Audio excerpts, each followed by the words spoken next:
যেই নতুন বাংলাদেশকে আমরা স্বপ্ন দেখছি, যেই নতুন বাংলাদেশ গড়ার প্রত্যয়ে প্রফেসর ইউনূস এগিয়ে যাচ্ছেন, এটা সেই শহীদ বুদ্ধিজীবীদের যে ড্রিম ছিল তারই একটা কন্টিনিউয়েশন।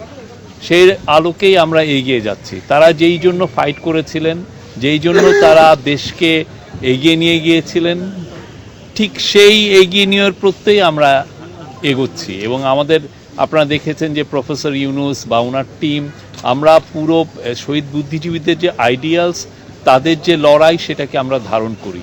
ঠিক 71-এ যেভাবে ঠক করে ওনাদেরকে ধরে নিয়ে গিয়েছিল পাক হানাদার বাহিনী এবং তাদের দোসররা, আপনি একই পুনরাবৃত্তি কিন্তু আমরা জুলাই দেখেছি। আপনি দেখেছেন যে আমাদের যে 6 জন টপ স্টুডেন্ট লিডার, তাদেরকে কিভাবে ধরে নিয়ে গিয়েছিল। আপনারা দেখেছেন তাদেরকে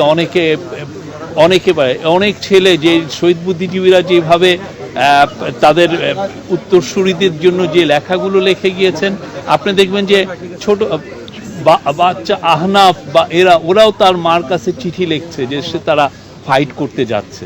তা আমরা এই পুরো জুলাই গণ আন্দোলন, যে গণ অভ্যুত্থানের যারা ছিলেন, তারা পুরো শহীদ বুদ্ধিজীবীদের ড্রিম, তাদের আইডিয়ালস, তাদের যে দেশ গড়ার যে স্বপ্ন, আমরা পুরোপুরি এটা ধারণ করি এবং সেই লক্ষ্যে আমরা এগিয়ে যাচ্ছি।